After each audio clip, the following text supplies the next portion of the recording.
صينية البطاطس بالكفتة، أكلة كده سريعة وجميلة جدا وما بتاخدش وقت معاكي، والطعم بيبقى روعة.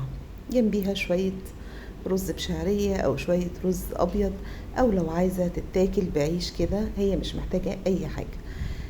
الطريقة سهلة وبسيطة، كل اللي بتحتاجيه بطاطس وطماطم وبصل ولحمة مفرومة، أي كمية عندك. أنا عاملة هنا نص كيلو، والحجم طبعا تقدري يعني تكبريه او تصغريه زي ما انت عايزه. حجم اللي هي الكفته انا عاملاه وسط، لا كبير ولا صغير، وما شاء الله نص كيلو اداني كميه حلوه قوي.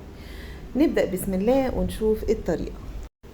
معايا بصلايه كبيره، وبضيف لها واحدة من الفلفل الرومي او فلفل الوان او فلفل حامي زي ما تحبي، وربع معلقة من الثوم، بتفرق قوي في الطعم، بما يعادل فصين كبار ثوم.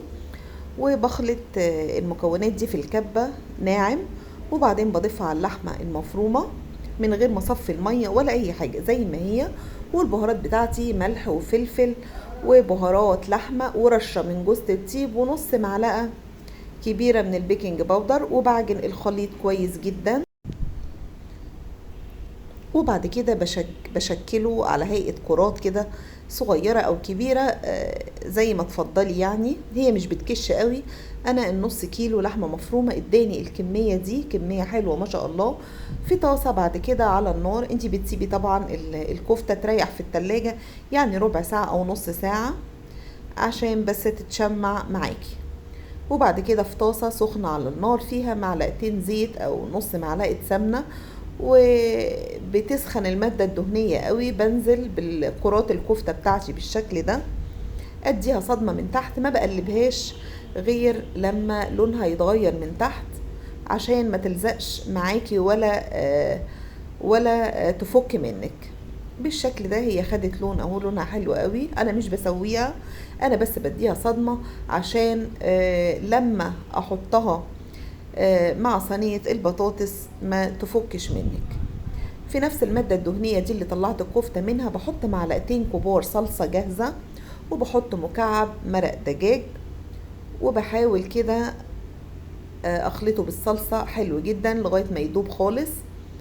وبعد كده بضيف حوالي نص كيلو طماطم، عصير طماطم، واضيف لها البهارات العادية، نص معلقة سكر، وبضيف لها ملح وفلفل وسبع بهارات وشطة. ده طبعا اختياري لو انت عايزاها سبايسي.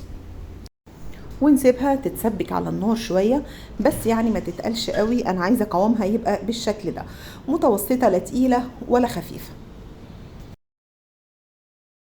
ولغاية ما تتسبك جهزنا حوالي كيلو بطاطس وطماطمايه وبصلايه كبيرة وفلفل حامي، وده برضو اختياري، بس برضو بيديها طعم حلو كده. كل حاجة جاهزة عشان اعمل الصينية بتاعتي. اي صينية عندك مقاس وسط، بترصي شرايح البصل تحت كده، وبعدين شرايح الطماطم. لو مش عايزة طماطم مفيش مشكلة، ما تحطيش. لو مش حابة يعني ان يبقى فيه قطع طماطم كده في صينية البطاطس. وبعدين بترصي البطاطس. هنا طبعا انا مقطعاها وسط، لا سميكة قوي ولا رفيعة قوي. وبعدين برص قطع الكفتة بالشكل ده على الوش. ما شاء الله النص كيلو مديني كمية حلوة، والصوص بتاعها بنزله عليها برضو.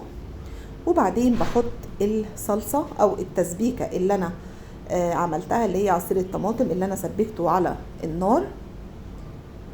وبضيف كوباية مية كبيرة، وكوباية المية دي هي اللي هتخلي صينية البطاطس ليها صوص كتير كده، ممكن يتاكل طبعا بعيش.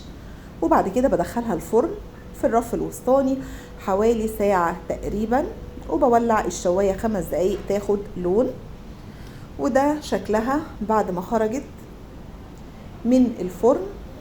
البطاطس طبعا مستوية والصوص كتير كده، تقدري تزودي كمية المية اللي حطيتيها لو عايزاها اكتر من كده.